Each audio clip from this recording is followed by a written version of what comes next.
We buy things to fill a silence. We live in a world that is constantly loud, a world that whispers every day that we are not enough. We are not organized enough, we are not rich enough, we are not stylish enough. And so we find ourselves scrolling, tapping. We try to buy our way into completeness. But the objects we buy don't just disappear when we lose interest in them. Somewhere across the world right now, entire ecosystems are suffocating. Landscapes are being buried under millions of tons of clothes, garments worn maybe just once for a social media post or never worn at all. They are dumped in giant global graveyards. Every single second, the equivalent of a full garbage truck of textiles is burned or buried. We aren't just filling our closets to cope with our boredom. We are burying the earth under the weight of our impulses. Stop buying things. But don't do it because I tell you to do it, or because another internet guru told you to throw all your belongings away. Do it because you are tired of the weight. When you spend $50 on a piece of plastic or a shirt you don't really like, you are not only spending the $50, you spend the hours of the life it took to earn the money. You spent your stress, you spent your mornings, and also the time away from your friends or family. You traded a piece of your existence for an object, for a piece of plastic.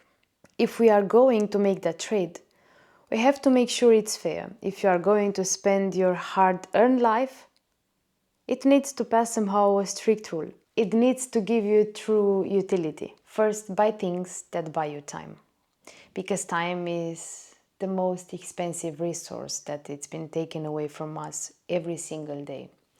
If you invest money in things that buys you peace or gives you more time for yourself, then this is not wasted money. It's totally an investment, I would say. Second, look closely at the things you touch every single day. Your mattress, you have to sleep on it for 8 hours. Your sofa, your chair you sit on every single day, maybe a kitchen knife that you use every single day to cook. We often spend hundreds of dollars on status symbols to impress strangers while neglecting the basic physical objects that ground our daily lives. Don't buy more things, just buy the right ones. The modern world is highly engineered to keep you consuming. We buy the cheap plastic version of an item because we don't want to pay for the one that's built to last. We think we are saving money, but the cheap item breaks and we buy it again and it breaks again and we buy it again, and this is really like an endless cycle. This is how the global garbage crisis is fueled. Millions of people buying temporary items. Our homes become nothing more than a brief transit stop for future landfill waste. The store wins, your bank account loses, and the earth is also losing because it's filled with trash. So how do we find our way back to clarity? We introduced the 72-hour rule.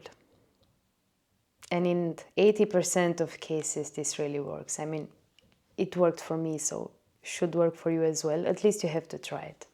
The next time you feel that sudden urge or impulse to buy something, you just stop.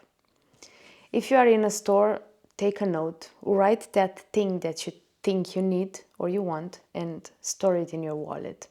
If you are online and you are trying to buy something online, add this to the cart and come back in 3 days. After 3 days, your brain resets the dopamine levels. After 3 days, you will look back and you will ask yourself, do I really need this thing? And in most of the cases, you would say no. You don't need the thing itself. Maybe you just need somehow to escape the reality, to feel good for a while. By waiting these 3 days, you protect your wealth, your wallet, your earth, and your peace of mind. So let's stop moving the trash from factories into our homes and into our earth. Less is more, but let's make this less better.